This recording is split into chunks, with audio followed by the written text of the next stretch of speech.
juin 2026, la France célébrera le 150e anniversaire de la mort de l'écrivaine berrichonne la plus célèbre de l'histoire, la romantique George Sand. Des voix s'élèvent pour que ses cendres, qui reposent dans le petit cimetière de sa propriété de Nohant, soient transférées à cette occasion au Panthéon, le temple des illustres. Mais George Sand doit-elle quitter le Berry, ce Berry qu'elle a tant aimé et magnifié dans son œuvre, comme nous l'explique très bien et très clairement mon invité de ce soir dans son livre passionnant pour les néophytes comme pour les Sandiens. Son attachement au Berry, la région de ses souvenirs, selon ses mots, est indissociable de l'œuvre de George Sand. Et Michaël Rago semble fasciné dans son ouvrage par la manière dont elle sublime ce territoire rural, ses paysages, ses traditions et surtout ses habitants. Et la lectrice et le lecteur peuvent assurément être fascinés aussi grâce à l'auteur de ce livre, entre guide géographie, analyse littéraire et biographie passionnée. Bonsoir et bienvenue dans ce nouveau numéro de Lisez Berry, consacré à une promenade particulière, la promenade dans l'œuvre de George Sand en Berry, du Sandien Michaël Rago. Promenade publiée aux éditions Berrichonne Phare, La Bouinotte. Michaël Rago, bonsoir. Bonsoir. Alors, Michaël Rago, on lit dans votre ouvrage, Promenade dans l'œuvre de George Sand en Berry. D'où vous vient cette passion pour George Sand, pour le Berry aussi? Pourquoi ce sujet de livre? Vous n'êtes pas berrichon d'origine? Alors, non, je ne suis pas berrichon d'origine puisque je suis né dans l'Eure, en Normandie. D'accord. Plus proche de Claude Monet, on va dire. C'était pas loin de Giverny. Mais mes parents et ma famille est originaire de cette région, puisque ma mère est plutôt du côté des Gurandes et mon père était un peu plus du côté de la Creuse. Donc mes vacances d'enfance se passaient ici dans cette région qui était pour moi synonyme de liberté et de grands espaces, tout simplement. Comment avez-vous composé ce livre, ce parcours à la fois géographique, historique et littéraire? Combien de temps de recherche, de lecture, de repérage, de documentation vous a-t-il fallu pour faire cette somme incontournable? Il m'a fallu presque une vingtaine d'années. Ah oui. Oui, presque une vingtaine d'années. Ça a commencé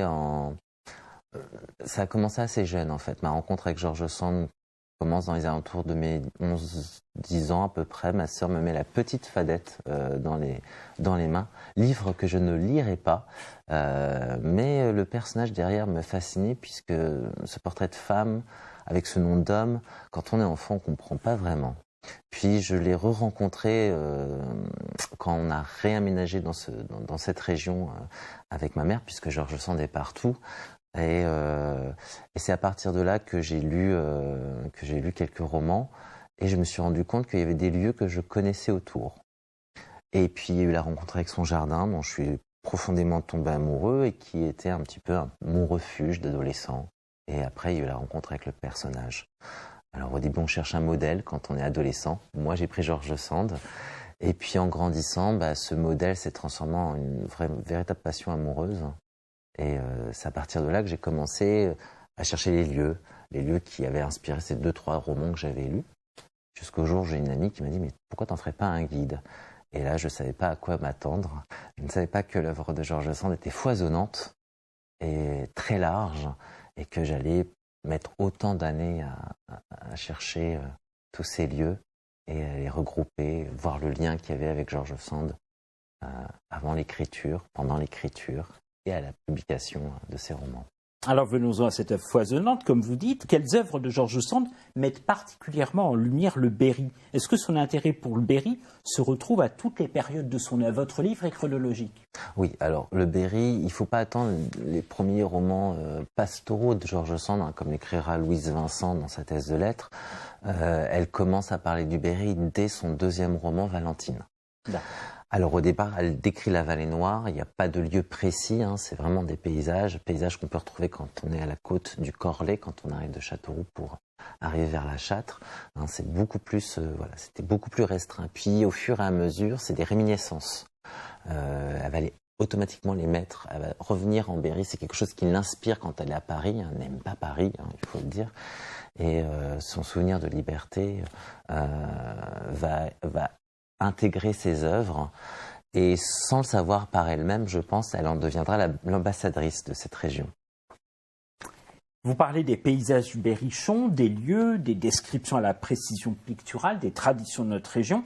L'œuvre de George Sand préserve la mémoire des coutumes paysannes, des légendes locales et même du parler berrichon.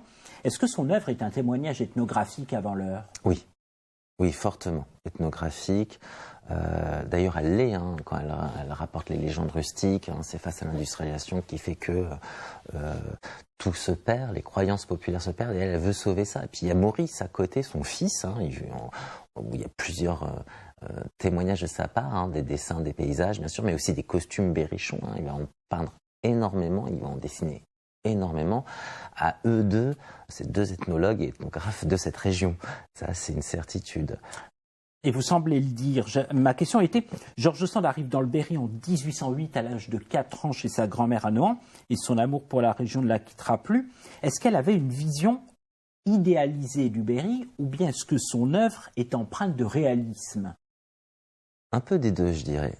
Elle idéalise cette campagne, puisqu'elle la connaît depuis qu'elle est jeune. Le monde paysan, elle le côtoie. Elle suit les petits pastours, les petites bergères, elle court les champs avec eux, elle saute les bouchures, elle glane dans les champs, elle le dit très bien dans l'histoire de ma vie, et c'est ça qui va la marquer. C'est cette liberté qu'elle a eue enfant à travers cette campagne avec ces jeunes paysans qui vont la marquer. Par la suite, elle va utiliser cette campagne pour faire passer un message social. Le paysan sera toujours plus noble de cœur que ce bourgeois qui peut tout se permettre avec son argent. Elle était proche des milieux socialistes. Très proche. Et de par ses deux ascendants, bien sûr. Riche du côté du père, un noble, mais pauvre du côté de la mère, qui était une simple cantinière et dont le père vendait des oiseaux, des serins sur les quais parisiens avant la Révolution française. Vous êtes guide vacataire à la maison de George Sand de Nohant. Voilà pourquoi vous connaissez si bien et transmettez si bien votre passion sur le sujet. Sand a-t-elle écrit, hormis ce qu'on trouve dans sa correspondance ou les agendas, sur sa demeure? Pas vraiment. On retrouve plus de détails vraiment dans ses agendas ou dans sa correspondance sur la demeure, la fonction de la maison, bien sûr, les rénovations qu'elle va y faire, les transformations qu'elle y fait. On a moindre détails. Hein. George Sand pourrait conserver même une note de blanchisseuse très très facilement. Donc on suit vraiment l'évolution et les transformations qu'elle va y apporter pour améliorer son cadre de vie pour elle, bien sûr, mais aussi pour ses domestiques, hein, puisque elle facilite le travail. Hein. Tout le monde a vu ce fameux piano dans la cuisine. Le fourneau économique. Voilà. Mais bon, il y a aussi par la suite le passe-place, c'est fait pour éviter de faire trop de pas. Il va y avoir aussi la boulangerie qui va être directement dans la maison. Il y a aussi cette cuve qui sert à laver le linge. Et il y a les toilettes, les simples WC avec chasse d'eau, exemple, hein, c'est révolutionnaire hein, pour l'époque. D'ailleurs, elle a les deux seuls de l'époque, dit les WC à l'anglaise, hein, avec la faïence et une chasse d'eau. Donc voilà, c'est pas vraiment on retrouve pas forcément cette modernité, voilà, dans son histoire de ma vie, exemple, dans son autobiographie, mais ça va être vraiment plus cette transformation suivie dans les agendas. Hein, et dans la correspondance où elle explique un peu tout. Et si vous deviez retenir un lieu de ce que vous exposez dans votre ouvrage, lequel choisiriez-vous pour représenter le lieu symbolique de la légende sandienne? Alors bien sûr Nohant. Nohant parce que c'est le cœur, c'est là où tout palpite et c'est un point de départ pour George Sand. Après, je dirais tout le Berry. Parce que George Sand va le sillonner toute sa vie. Faut pas croire que la dame va rester chez elle. Hein. Voilà, elle voyage beaucoup à dos d'âne, on les potages à cheval, même à cheval. Elle emmène ses amis visiter Litz et Marie d'Agoul. Elle va les emmener jusqu'à la Tour Gazeau. Avec Chopin, ils iront aussi en Creuse puisqu'ils vont à Boussac, etc. Et puis avec Manceau après à Gargilès. Hein. Je n'ai pas forcément je n'imagine pas George Sand ni un lieu en particulier qui représente George Sand. Avec le travail que j'ai fait, je me suis rendu compte que c'était beaucoup plus vaste que ça, qu'il n'y avait pas un lieu représentatif du roman sandien en Berry, mais c'était un ensemble de lieux qu'elle refaisait ressortir pour faire vivre tout ça. Selon vous, quel rôle joue la géographie berrichonne dans la construction de l'identité littéraire de George Sand? Est-ce que le Berry représente ses racines, sa quête d'authenticité, sa volonté de réconcilier l'homme avec la nature. Tout à fait. D'ailleurs, George Sand est quand même une des premières écolos. Hein. Quand on lit le péché de Monsieur Antoine, c'est quand même, pour moi, le premier roman écologiste. Après, va défendre bien sûr La forêt de Fontainebleau, etc., qui sont à côté. Mais George Sand a un rapport très intimiste avec la nature. On le voit déjà dans son jardin. Est-ce que c'est vrai qu'elle est morte en disant laisser verdure? Alors, c'est les derniers mots qu'elle aurait prononcés, mots énigmatiques, dont on ne sait jamais ce qu'il y aura derrière. Pour moi, c'est la conclusion phare de toute cette œuvre foisonnante sur cette campagne merveilleuse qu'elle a pu citer dans ses romans. On va dire qu'un peu c'est son pays des merveilles. Je fais un parallèle dans mon livre avec Lewis Carroll et Alice, puisque la Vallée Noire n'existe pas. C'est elle qui va la créer de toutes pièces, qui va la délimiter. Et à l'intérieur, elle en fera ce qu'elle veut. C'est un peu ça. C'est un peu son Berry des merveilles, en fait. En quoi ce Berry des merveilles est-il une clé pour pénétrer l'univers de George Sand? Eh bien, pour comprendre George Sand, il faut aller chez elle. Il faut se promener dans la campagne. Il faut s'imaginer ces balades nocturnes aux traînes d'Urmont, près de Montgivray. Il faut parcourir ces traînes, il faut parcourir les couperies, il faut longer les bouchures pour pouvoir comprendre l'identité de George Sand en Berry et pourquoi elle l'a amené à Paris. Il faut s'imaginer aussi il faut penser qu'à l'époque, le monde paysan, en règle générale, c'est contemporain, c'est vraiment quelque chose de secondaire. Les paysans sont très mal vus dans les romans. Souvent, ce sont des rustres. Et George Sand va vraiment redresser ce monde de la campagne et en donner vraiment quelque chose d'idéal. Elle va montrer une campagne qu'on ne connaît pas, un paysan qu'on ne connaît pas. Et c'est la première à faire ça à son époque. Alors, il est temps de conclure cet entretien avec un nouveau petit questionnaire récurrent qui s'inscrit dans celui que Bernard Pivot proposait à ses invités dans Apostrophe, Bernard Pivot le maître. Mickaël Rago, une question, une réponse en un mot, pas de développement. Jusqu'à présent, qu'avez-vous appris de plus important depuis que vous écrivez?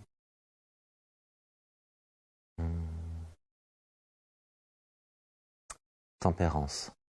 Si vous deviez vous réincarner en un écrivain ou une écrivaine célèbre, pourquoi pas? Lequel ou laquelle serait-ce? Marguerite Duras. Si vous étiez un signe de ponctuation, lequel seriez-vous? 3 petits points. Quelle est la plus belle phrase qui puisse exister selon vous? Il y en a tant.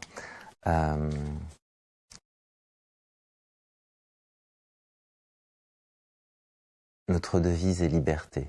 C'est quelques mots que George Sand a laissés un moment dans sa correspondance. Merci Mickaël Rago d'être venu dans cette émission. Je rappelle votre ouvrage, une invitation à marcher sur les traces de George Sand et à redécouvrir un patrimoine littéraire et régional d'une modernité intemporelle. Promenade dans l'œuvre de George Sand en Berry, publié aux éditions La Bouinotte, ancré dans notre territoire. Merci encore sincèrement à vous. Merci.